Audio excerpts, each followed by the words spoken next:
Today, first time, I'm going to discuss the minimization problem of linear programming. You have to solve by simplex technique the minimization problem. In my previous videos, I have already discussed how to solve the maximization problem by simplex method. You must have to study the previous videos. Then it will be easy for you to understand this problem. This is slightly advanced problem because here all the constraints are in mixed form, means is equal to, greater than, is equal to, less than type. All type of constraints are given. Then how we'll proceed, that I'm going to discuss. So again, I'm repeating, this is a minimization problem. Previously we have done the maximization problem. Then how we'll solve it. Okay. As per my suggestion, you need not to learn many techniques. अगर तुम केवल maximisation technique जानते हो then you can solve maximisation and minimisation both type of problems. इसलिए we have already discussed the maximisation problem. Same technique I will use for minimisation problem also. तो उसके लिए शुरू में you have to do something by which the problem will be converted to maximization problem. I think it is clear. The problem is given minimization problem. So first what you will do, first you convert this minimization problem to maximization problem. How? That I am noting down here. Maximize, same problem, maximize z star. Why z star? Z is this minimization, but I am taking new function z star is equal to minus 2x1 minus x2.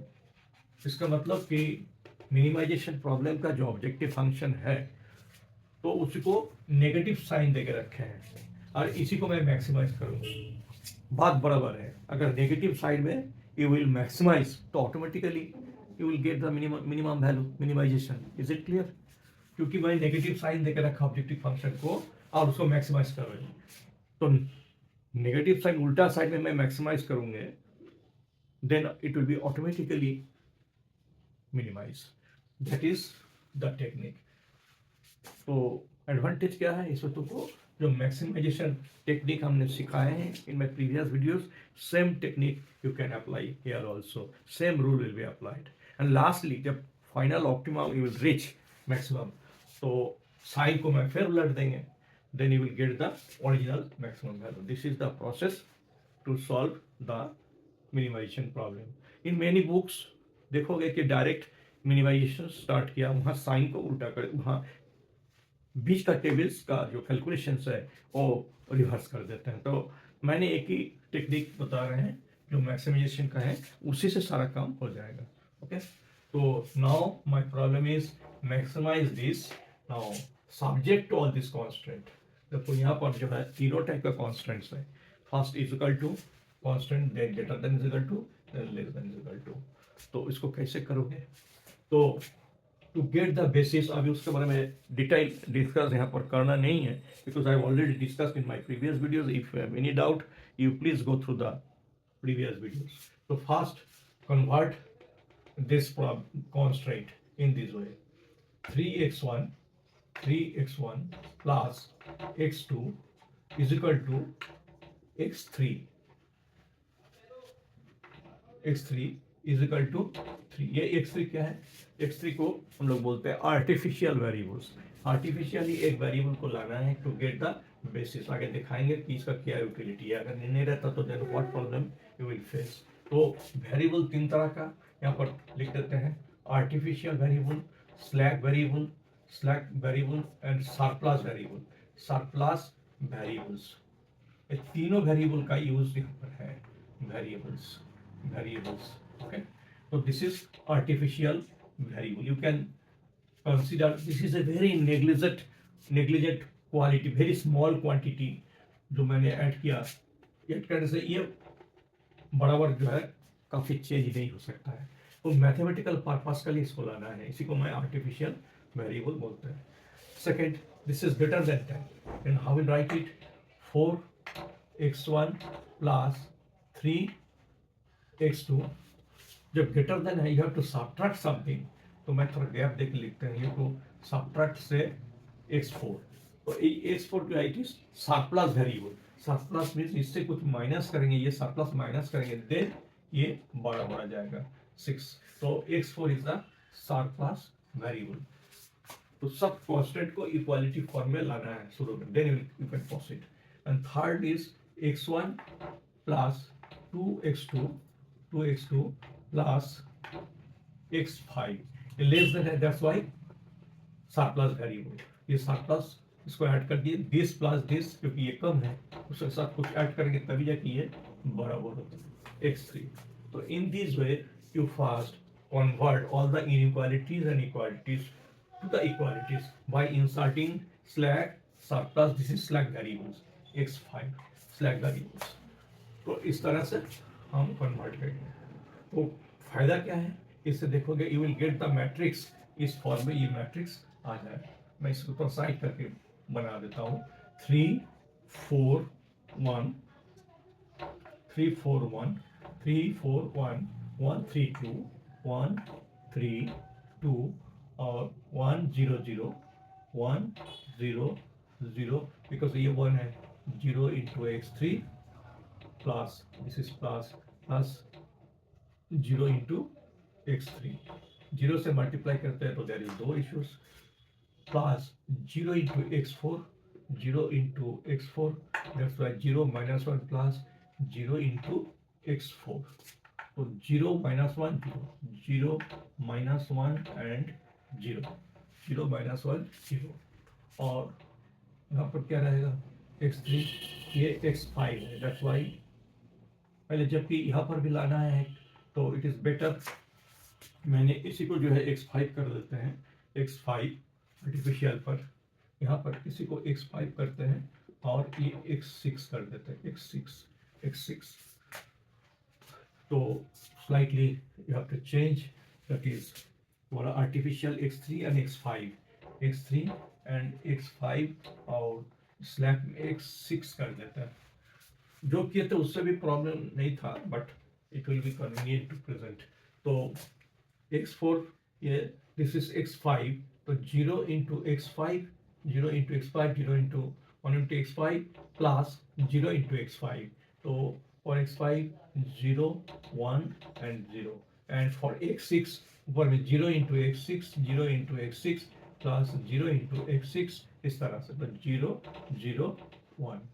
तो इस तरह से देखोगे एक identity matrix मिल जाएगा। उसी को लाने के लिए मेरे को आर्टिफिशियल वेरिएबल लाना पड़ा, x1 x2 x3 x4 x5 and x6। थोड़ा कॉम्प्लिकेटेड प्रॉब्लम है, थोड़ा लंबा प्रॉब्लम है, but no issues, you can easily solve it. अगर पहले का प्रॉब्लम ठीक से किए हो देन नो प्रॉब्लम, इस तरह से आ जाएगा मैट्रिक्स। तो अगेन आई एम रिपीटिंग, क्या मैंने किया, तो ऑल कॉन्स्ट्रेंट्स दिया हुआ है, इसको इक्वालिटी में लाना है। तो फर्स्ट तो ऑलरेडी इक्वालिटी दिया हुआ है, but to get the basis लाने के लिए क्या करते हैं, बेसिस मीन्स 1 0 0 0 1 0 0 0 1, इस तरह से आइडेंटिटी मैट्रिक्स लाना है। ये मैं पहले भी बताया था, इससे आसान हो जाता है। तो फॉर दैट पर्पज जहाँ पर इक्वल टू रहेगा वहाँ पर एक आर्टिफिशियल वेरिएबल लाना है। ये मैंने लिख दिया आर्टिफिशियल वेरिएबल। आर्टिफिशियल वेरिएबल क्या है, एक नेग्लिजिबल क्वांटिटी, वो मैथमेटिकली मैं इसको जोड़ते हूँ, उससे तुम्हारा जो इक्वलिटी है एज्यूम करते हो कि वो कोई फर्क नहीं पड़ेगा। मतलब कि ये केजी में है तो ये मिली या माइक्रोग्राम में 0.0001 ग्राम में है, तो वो अगर ये जोड़ते हैं तो खास को फर्क नहीं पड़ेगा, इस तरह से। तो आर्टिफिशियली लाए, मैथमेटिकल पर्पस के लिए ये लाए। इसका ऑब्जेक्टिव फंक्शन पर क्या असर पड़ेगा, that I will discuss later on. तो फर्स्ट मैंने जहाँ पर इक्वलिटी रहेगा वहाँ पर आर्टिफिशियल वेरिएबल लाएंगे, तो आर्टिफिशियल वेरिएबल को ऐड किया। सेकंड जहाँ ग्रेटर देन रहेगा, in that case you have to add one surplus variable. Always जहाँ ग्रेटर देन है यहाँ पर एक सरप्लस वेरिएबल आ रहा है, यहाँ x4 is a surplus variable. Surplus variable लाए हैं तो उसका इफेक्ट क्या ऑब्जेक्टिव फंक्शन में पड़ेगा, that I will discuss later on. तो ये एक आर्टिफिशियल वेरिएबल और ये सरप्लस वेरिएबल, जबकि मेरे को 1 0 0 बनाना है, इसलिए another variable you have to add -x4 plus x5। तो ये भी आर्टिफिशियल लाना पड़ा, ये तो नहीं है, तो -x4 प्लस x5। यहाँ भी हमारा greater than is equal to रहेगा, वहाँ दो तरह का वेरिएबल लाना पड़ेगा, एक सरप्लस वेरिएबल और सरप्लस वेरिएबल को नेगेटिव साइन देके है, दैट्स व्हाई तुमको तो 1 0 0 0 1 0 नहीं मिलेगा, तो इसलिए एक आर्टिफिशियल वेरिएबल लाना पड़ता है, दैट इज x5 यहाँ पर लाएंगे। और लास्टली इसका तो कोई प्रॉब्लम नहीं है, because already we have discussed many problems of less than types में स्लैक वेरिएबल्स आएगा, तो स्लैक वेरिएबल्स x6 मैंने यहाँ पर x6 लिखा है, ये स्लैक वेरिएबल्स। इसी को अगर मैट्रिक्स फॉर्म में बनाते हैं, लिखते हैं, तो ये जो आ रहा है 3 4 1 1 3 2 1 0 0 0 -1 0, क्योंकि ये माइनस है, और x5 जैसे जोड़ते हैं तो 0 1 फिर 0, x6 में भी इस तरह से कर सकते हो, तो then you will get this matrix that is a x और ये b, जैसा मैं पहले भी दिखाया था। अच्छा, बहुत सारे वेरिएबल्स को मैंने यहाँ पर जोड़ा है एक्सटर्नली, तो what will be the effect on objective function, उसको भी सुधारना पड़ेगा, तो ये मैक्सिमाइजेशन प्रॉब्लम है। तो मैं देखो कैसे करते हैं, तो नीचे करके लिखते हैं कि लंबा जाएगा, तो maximize maximize maximize Z star जो है इससे बनाया है, जो कि माइनस साइन देकर रखा है, तो -2x1 -x2। अच्छा, अब मैं x3 x4 सब इसका इफेक्ट क्या पड़ेगा। x3 is a artificial variable, तो ये तो मैं आर्टिफिशियली लाया मैथमेटिकल पर्पस में, तो अल्टीमेटली इसको रहना नहीं है, ये भगाना है, तो I will insert in such a way to the objective function, जो अपने आप हट जाएगा। इसको मैं क्या करेंगे, -m इंटू x3, इसको बिग एम टेक्निक बोलते हैं। मैं सारा चीज यहाँ लिख नहीं पा रहा हूँ, बट सुन लो, इसको नोट कर लेना है। तो बिग एम टेक्निक इसी को बोलते हैं। एम एक बहुत बड़ा अमाउंट का क्वांटिटी इसके साथ कोफिशिएंट का रूप में लिखें, नेगेटिव साइन देखें, मतलब जहां पर चल रहा है कि 100,000 या मिलियन में है, ये coefficient very huge big coefficient negative sign देख रखा है। तब क्या होगा, जैसे मैं मैक्सिमाइज करेंगे, जो प्रोसेस चलेगा मैक्सिमाइज का, तो मैक्सिमाइज करने के लिए तो पहले ये हट जाएगा, क्योंकि बहुत बड़ा टर्म है ना, नेगेटिव साइड में बहुत बड़ा टर्म जाएगा, तो मैक्सिमाइज तो नहीं हो पाएगा, दैट्स व्हाई वो हट जाएगा। तो दैट इज द कॉन्सेप्ट। तो जहां भी आर्टिफिशियल वेरिएबल है, उसका साथ एक बिग एम लगा के नेगेटिव साइन देके रखा है, क्योंकि नेगेटिव साइन देंगे तो मैक्सिमाइज करने से ये पहले चला जाएगा। नाउ x4 क्या है, surplus. Slack and surplus variable objective function में कुछ भी कंट्रीब्यूट नहीं कर पाएगा, क्योंकि तो आइडल पड़ा हुआ है ना, सरप्लस वेरिएबल या स्लैक वेरिएबल तो यूज ही नहीं हो रहा है, दैट्स व्हाई इसका कोफिशिएंट जाएगा 0 इंटू x4।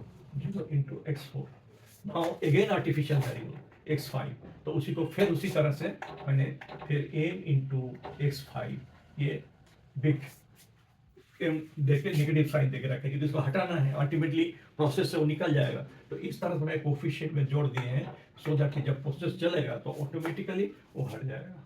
अब बाकी रह गया तुम्हारा x6 is the slack variable, ये तो मैं पहले भी दिखाए हैं। जब स्लैक वेरिएबल होगा तो क्या होता है, वो कंट्रीब्यूट नहीं कर पाता है, that's why plus 0 into x6। इस तरह से you have to modify the objective function. तो ये जो मैट्रिक्स है, ये और ये भी एक मैट्रिक्स है, ये कल भी मैं बताया, पहला वाला वीडियो में मैं बताया, -2 -1 -m 0 -m 0, ये x1 से लेकर x1 x2 इसी तरह से x6 तक। तो ये भी एक मैट्रिक्स है, ये C और ये x। तो इसी तरह से एक मैट्रिक्स फॉर्म में मैंने ऑब्जेक्टिव फंक्शन भी लिखा है, this is the objective function, revise objective function. तो ये सारे चीज को मैं सिंप्लेक्स टेबल पर ले जाएंगे। तो आई थिंक आपको दिस इज क्लियर। तो यहाँ पर क्या किया मैंने, ऑब्जेक्टिव फंक्शन में जो रिवाइज किए हैं, तो इस पर जो है ये सारे जो मेरा आर्टिफिशियल स्लैश सरप्लस वेरिएबल्स है, इसको इसका साथ जोड़ दिए हैं। उसका तरीके भी बताएंगे। आर्टिफिशियल वेरिएबल जहां भी होगा वहां पर -m देके लिखते हैं, क्योंकि ये मैक्सिमाइजेशन प्रॉब्लम है। तो -m का मतलब m is a very big amount, उससे अगर मल्टीप्लाई कर देते हैं, जैसे मेरा मैक्सिमाइज प्रोसेस चलेगा वो आउट हो जाएगा प्रोसेस से। और स्लैक का साथ भी 0, सरप्लस का साथ भी 0 कोफिशिएंट। तो I think you have noted all this things. हम now I have to erase this entire thing, क्योंकि स्पेस तो इसी में करना है। तो मैं दिखाते हूँ जो टेबल पर इस तरह से ये जा रहा है, ठीक है। 360 ये तुम्हारा अल्टीमेटली तब क्या हुआ, maximize this, maximize maximize Z is equal to Z star is equal to Cx subject to Ax is equal to B और x greater than or equal to 0 as all these constraints cannot be negative. ये जो है negative नहीं हो सकता है, ये quantity है या आवर्स है कुछ भी है. तो this is the form of the linear programming. मैं इसी को सिंपलेक्स टेबल पर ले जाएंगे और धीरे धीरे जो प्रोसेस में प्रीवियस वीडियो में किए थे वही प्रोसेस करेंगे, क्योंकि मैं एक ही टेक्निक जानते हैं, मैक्सिमाइजेशन. इसलिए मैंने शुरू में ही प्रॉब्लम को, मिनिमाइजेशन प्रॉब्लम को भी मैक्सिमाइजेशन प्रॉब्लम में कन्वर्ट कर दिया. ठीक है. Now I am erasing this part and forming the simplex table. सबको इरेज कर देते हैं क्योंकि स्पेस थोड़ा लंबा लगेगा इसमें और इसी में मेरे को दिखाना है. Don't worry, no problem. अगर कोई प्रॉब्लम आएगा तो फिर कमेंट बॉक्स में डालना है, ये डिस्कस करेंगे, बताएंगे. तो थोड़ा लंबा जाएगा इसलिए टेबल को मैं थोड़ा लंबा दिखाते हैं यहाँ से. This is the simplex table. Okay, ये सिंप्लेक्स टेबल जो मैट्रिक्स वहाँ दिखाया मैंने उसी को यहाँ पर रखेंगे इस तरह से. किसी भी डाउट होगा तो please check the previous video, otherwise थोड़ा दिक्कत आ सकता है. थोड़ा रहस्य है प्रॉब्लम. x1 x2 x3 6 तक गया ना, x4 x5 एंड x6 और फिर क्या था 3 4 1 3 4 1 3 4 1 3 2 1 3 2 1 0 0 0 minus 1 0 0 1 0 0 0 1. Actually this is your A matrix. जो ए मैट्रिक्स वहाँ पर दिखाए थे वही मैंने यहाँ पर लिखा है. ज्योमेट्रिक्स.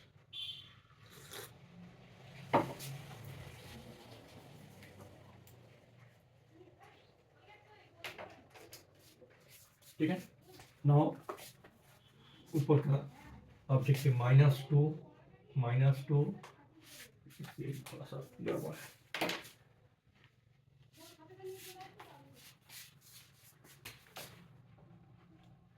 दिस इज -2 -1 -1 जो सी मैट्रिक्स था -m 0 -m and 0. This the C matrix.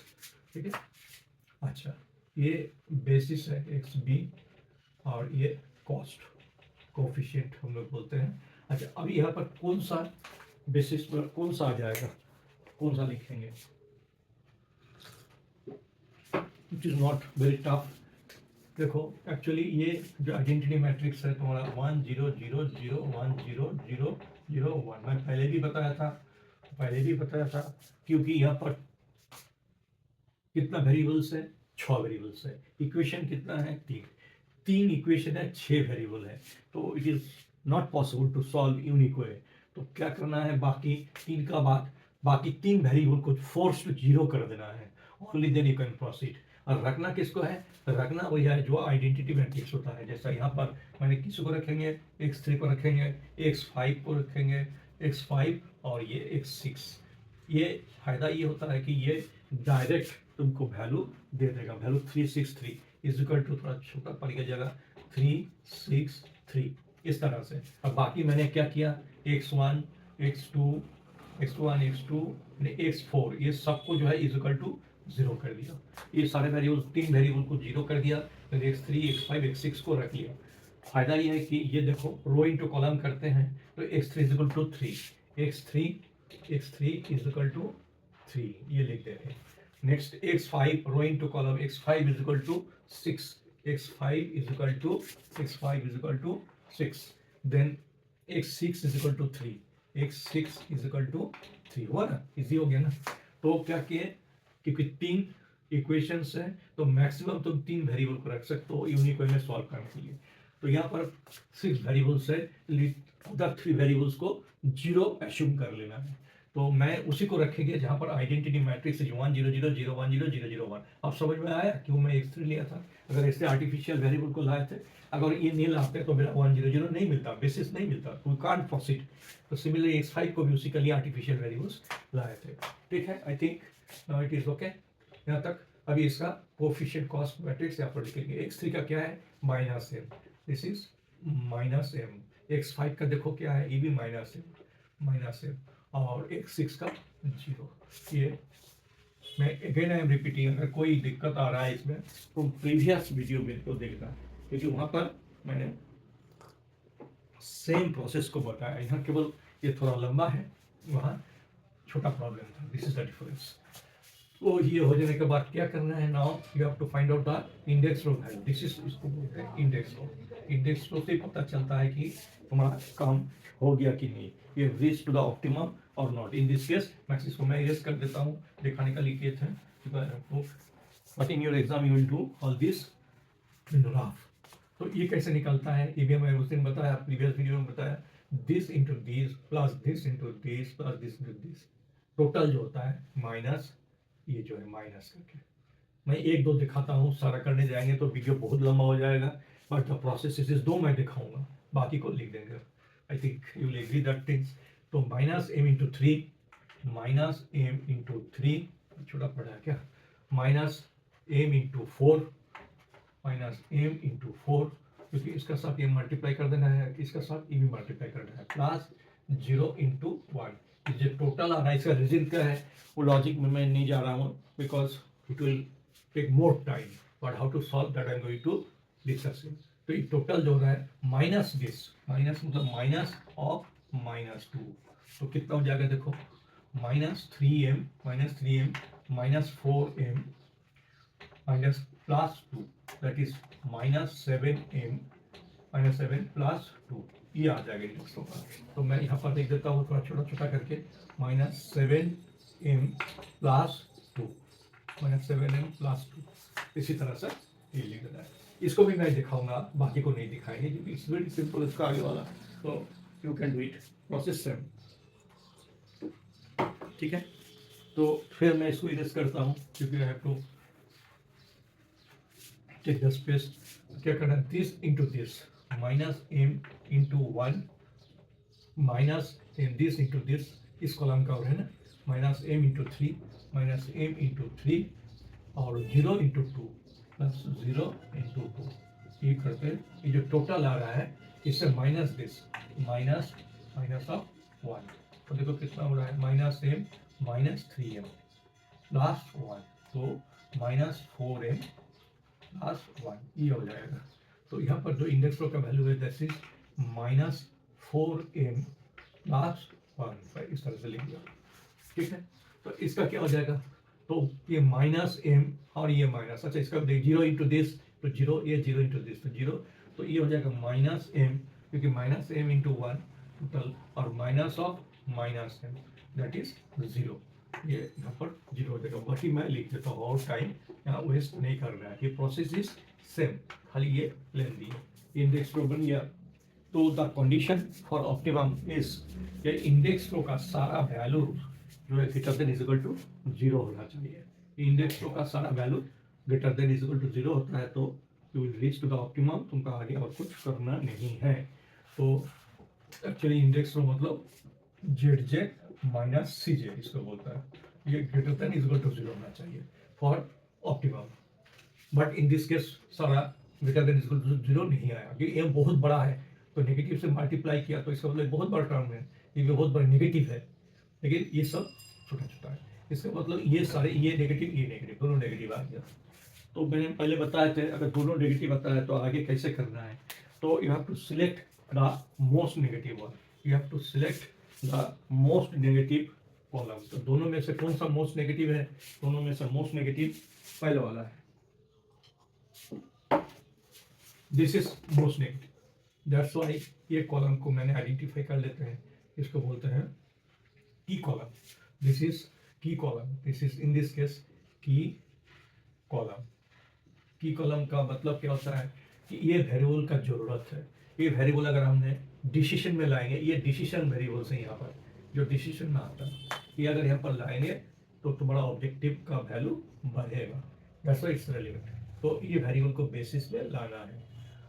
तो जब बेसिस में लाना है तो कहाँ पर रखेंगे, 3 जगह है ना, 1 2 3, तो कौन सा जगह पर रखेंगे, तो ये जानने के लिए what you have to do, सब तो फाइंड आउट द रेशियोज का मैंने पहले भी बताया था। फर्स्ट 3 डिवाइडेड बाई 3 से ये डिवाइड कर देना है, आप रेशियो निकल के रखते हैं, ये 1, ये 6 डिवाइडेड बाई 4, 6 डिवाइडेड बाई 4 जो भी होता है, और 3 डिवाइडेड बाई 1, 3 डिवाइडेड बाई 1, ठीक है। तो ये 3 है, और यहाँ पर जो भी वैल्यू आ जाएगा ये 2 और 3 is 1.5, तो लोएस्ट को लेना है, यहाँ पर लोएस्ट कौन सा है, दिस इज लोएस्ट रेशियो। तो आगे जाके ये वेरिएबल हट जाएगा, यहाँ पर x1 आ जाएगा, ये x1 आ जाएगा। तो आगे का मैं दिखाता हूँ, आगे का थोड़ा सा बढ़ा देते हैं इसी को, स्पेस का थोड़ा प्रॉब्लम है but still will manage, crisis में तो काम करना है।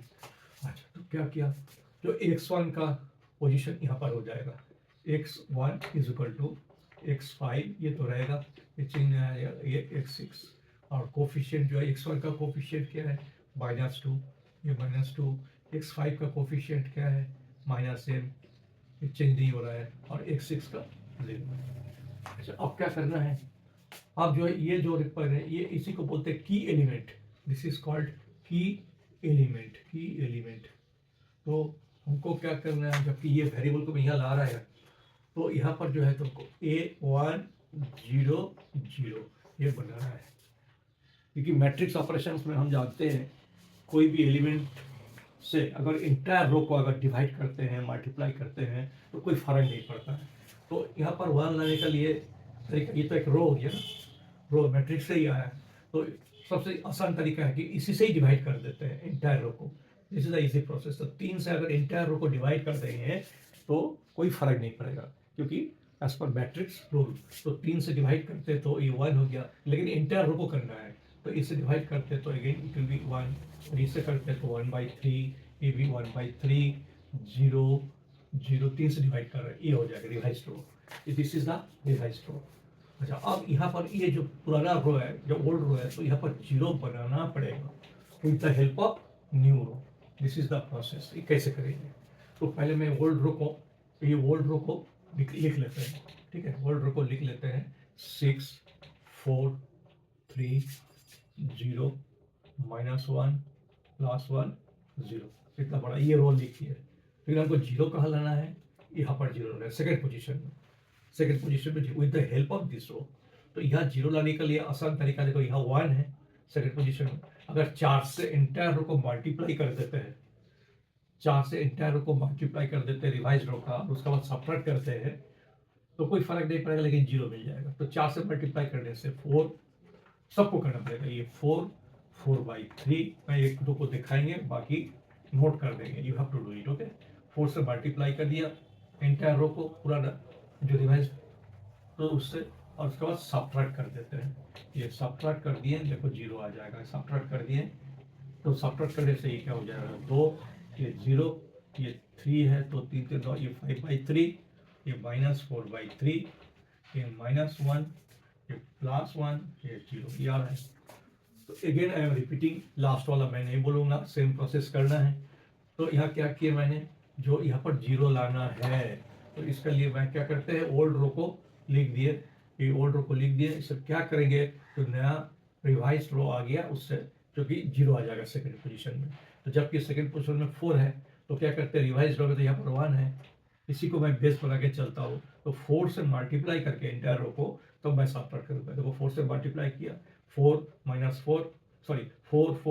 4/3 इस तरह से लिख दिया, उसका सबट्रैक्ट किया, तब मेरे को नया रिवाइज रो ये आ गया, क्योंकि मैट्रिक्स में this is permissible, no problem. तो 2 0 5/3 -4/3 -1 +1 और ये 0, ओके।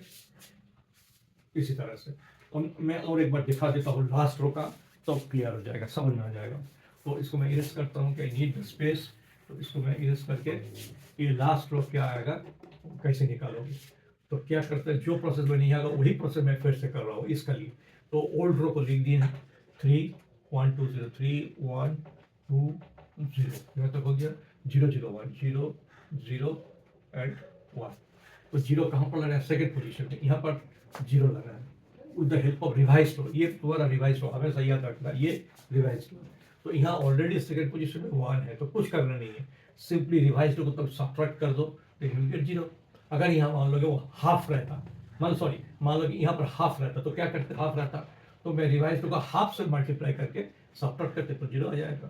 तो दिस इज द प्रोसेस। तो मैंने सिंपली सब्ट्रैक्ट कर रहा है, ये रिवाइज रो है मेरा, ये with the help of this, ये याद रखना बिकॉज अदरवाइज मिस्टेक हो जाएगा। 3 1/3 1 से मल्टीप्लाई कर रहे हैं इसलिए सेम सेम रहेगा सारा 0।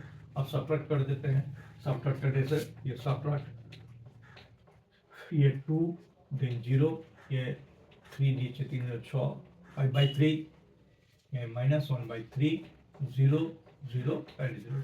This will be the revised one।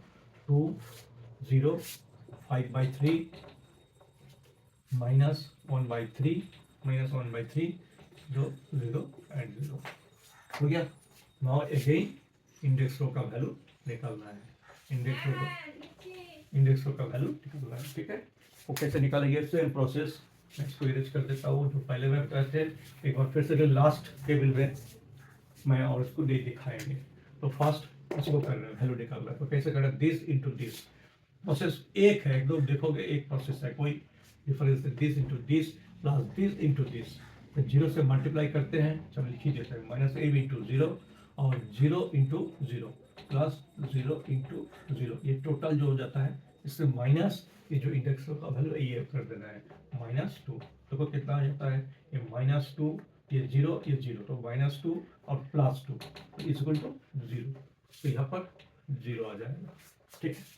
इसी तरह से फिर मैं इसी पर करते हैं, नेक्स्ट इसी को करते हैं, देखो same -2 into 1/3 -2 into 1/3 -2 into 1/3 -m into 5/3 0 into 5/3 plus 0 into 5/3, ये जो टोटल आ रहा है इससे माइनस ये माइनस और -1, तो कितना हो जाता है? -2/3 -5m/3, तो 0 के +1।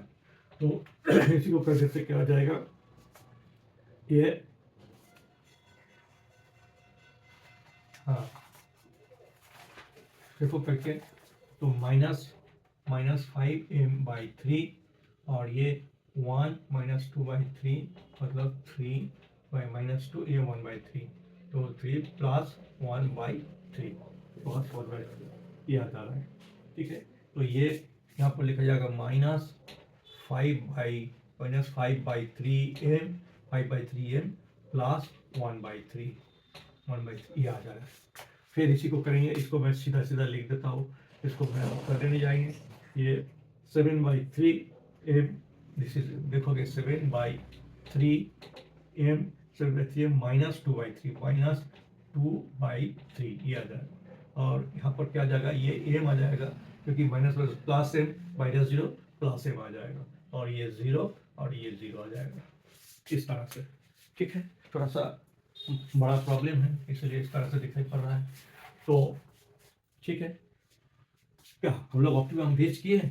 सारा नेगेटिव और 0 आ गया, सारा पॉजिटिव और 0 आया? नो, क्योंकि ये पॉजिटिव है, क्योंकि बी गेम है, तो ये तो पॉजिटिव है कि इससे बहुत बड़ा टर्म है, उसके साथ छोटा सा माइनस करेंगे तो ये दिस इज पॉजिटिव, ये तो पॉजिटिव ही रहेगा, ये भी पॉजिटिव है, ये 0 0 है, लेकिन ये नेगेटिव है, दिस इज नेगेटिव, इसलिए मैं ऑप्टिमम ओछा नहीं है।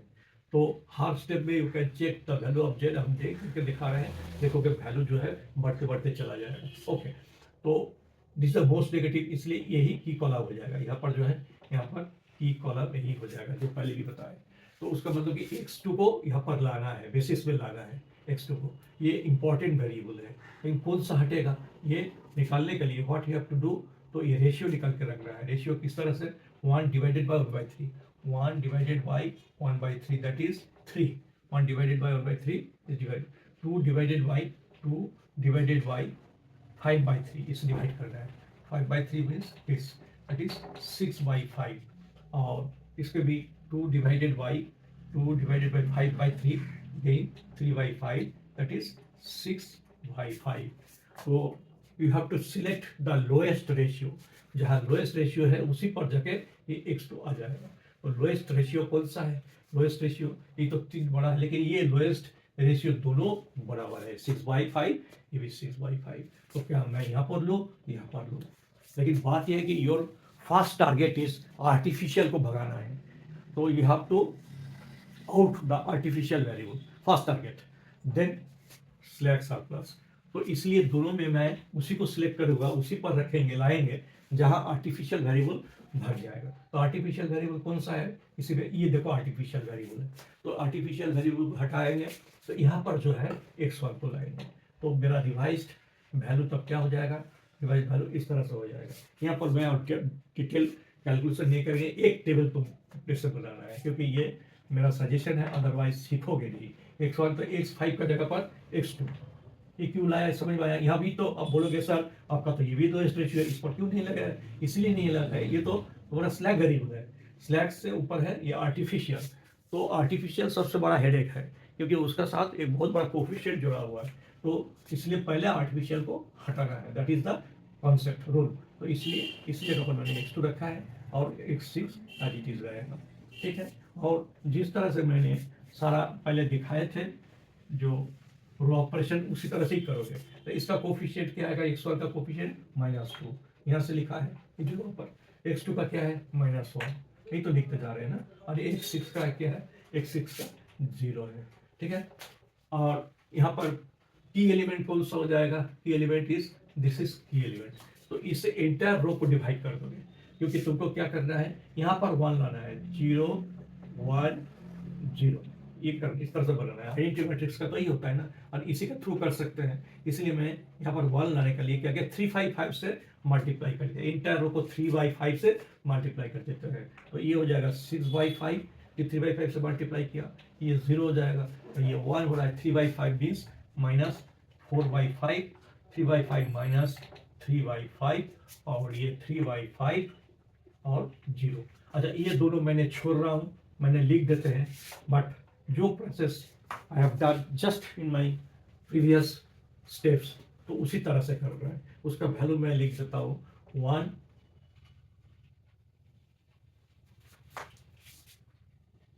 सॉरी एक सेकेंड, तो 3/, ये 6/5 आया, सॉरी ये आ जाएगा तुम्हारा 3/5, इस तरह से आया, वो मैं आगे जो बताया उसी का ही प्रोसेस पे ये आ जाएगा 1 0 0 0 1 0, और ये 3/5 देखोगे ये आ जाएगा 3/5।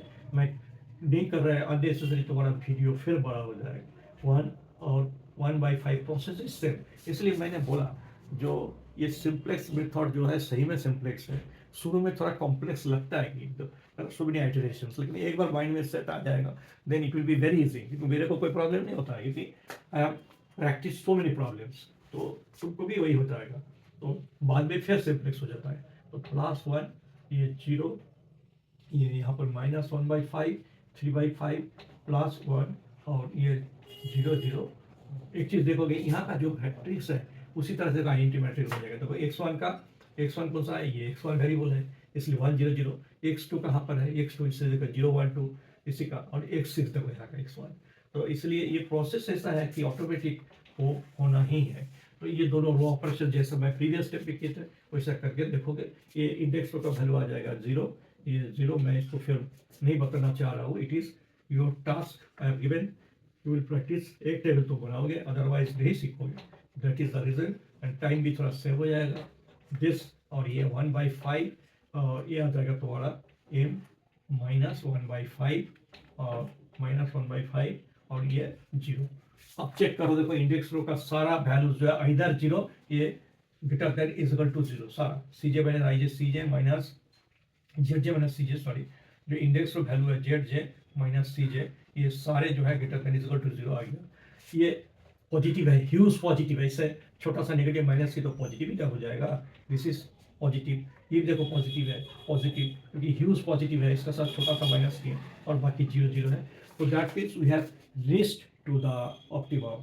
तो मेरा काम खत्म। अब मैं दिखाता हूँ कि जेड का वैल्यू मीन्स यहाँ जेड स्टार हो जाएगा, इसका जो है वैल्यू क्या होगा, वहाँ पर मैं अलग से दिखा रहा हूँ। थोड़ा मिटाना पड़ेगा ऊपर में, इसलिए मैं ऊपर में इरेज कर देता है, यहाँ पर थोड़ा इरेज करके यहाँ पर दिखा रहे हैं। तो बड़ा, तो आंसर क्या आ जाएगा, योर आंसर एक डिसीजन वेरिएबल्स यहाँ पर रहता है, इसमें जो है इसका बाहर जो है वो जीरो होता है, तो उसका बाहर मतलब जो नहीं है बेसिस पे वो जीरो हो जाएगा। तो आंसर में क्या आ जाएगा, x1 is equal to 3/5, x2 is equal to 6/5, x3 क्या आ जाएगा, x3 इज इक्वल टू, वो तो यहाँ पर नहीं है, that's why it is 0, x4 क्या आ जाएगा, x4 इज इक्वल टू 0, क्योंकि इस पर नहीं है। x5 क्या आ जाएगा, x5 इज इक्वल टू 0 भी नहीं है। x6 it is calculated, x6 जो है 0 है। तो इस तरह से दिस इज द आंसर, जो डिसीजन वेरिएबल्स का वैल्यू ये आ जाएगा। Now first find out the Z star का वैल्यू क्या आ जाएगा, -2 इंटू क्या था, तो ऑब्जेक्टिव फंक्शन -2, जेड स्टार क्या था, जेड स्टार देखो -2x1 -x2 और जो भी था सब यहाँ पर हम लोग लिखे थे, -m इंटू x3, इस तरह से जो भी था, plus 0 into x4 minus m into x5 plus 0 into x6। अब इसी पर जो है पुट कर देना है, 2 इंटू x1 का वैल्यू 3/5 माइनस x2 मीन्स 6/5, और बाकी माइनस x3 0 है तो 0 से मल्टीप्लाई करोगे तो 0, प्लस x4 भी 0 है तो 0 से मल्टीप्लाई करते हैं 0, माइनस m इंटू x5 0 है दैट इज 0, प्लस ये 0 से मल्टीप्लाई करते थे भी 0, तो ये तुम्हारा -6/5 माइनस 6/5 एंड -6/5, ये हमारा है -6/5 -6/5, तो इसको जोड़ते हैं तो इज इक्वल टू -12/5 -12/5। लेकिन मेरा तो ओरिजिनल फंक्शन था Z is equal to minus of Z star, that's why your answer will be minus of -12/5, that is 12/5, that is your objective। maximum value is answer क्या हो जाएगा, minimize, in this case this is the minimization of z था ना, it is maximize किए थे, तो minimum value जो है, minimum value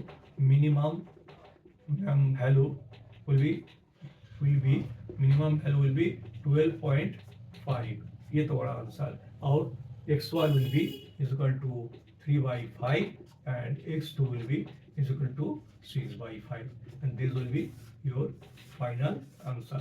I think it is clear। तो क्या किए, पहले मैंने मिनिमाइजेशन प्रॉब्लम को मैक्सिमाइजेशन में कन्वर्ट कर लिया माइनस साइन लगा के, और उसके बाद जिस तरह से मैंने मैक्सिमाइजेशन प्रॉब्लम सॉल्व किए थे इन my previous videos, same process हमने लगाया।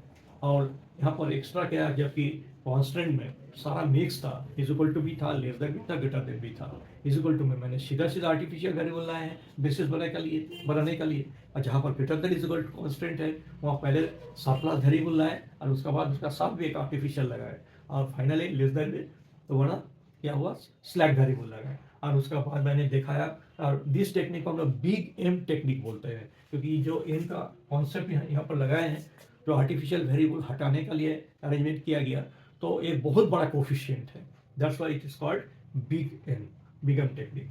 तो इसी तरह से तुमको सॉल्व करना है। ये थोड़ा सा देखने में लेंदी लग रहा है तो, but the process is same, iteration is same. तो अगर कोई प्रॉब्लम है then definitely you will write to the comment box and I will definitely reply to the point, no problem, okay।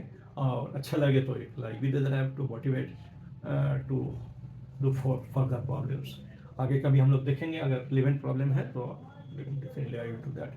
तो एक बात मैं यहाँ पर फिर से रिपीट करना चाहूँगा, डायरेक्ट इस प्रॉब्लम को नहीं करना है, ये करने का पहले जरूर previous 2 videos you will work out, check it, क्योंकि उसी का ही मैं इस पर अप्लाई किया, और वो छोटा प्रॉब्लम था, इसलिए आइटरेशन को समझने के लिए वो बहुत ईजी हो जाएगा। Otherwise if you straight way jump to this problem तो हो सकता है कि थोड़ा समझ में नहीं आए, थोड़ा प्रॉब्लम आ जाएगा। तो तो इसलिए मेरा suggestion, you do the previous problem first and try to understand in totally and then you solve this. आगे आपको तुमको आई थिंक कोई प्रॉब्लम नहीं रहेगा, क्योंकि यह सारा टाइप का कॉन्स्टेंट्स लिया गया है। तो this is all about this problem. Thank you, okay.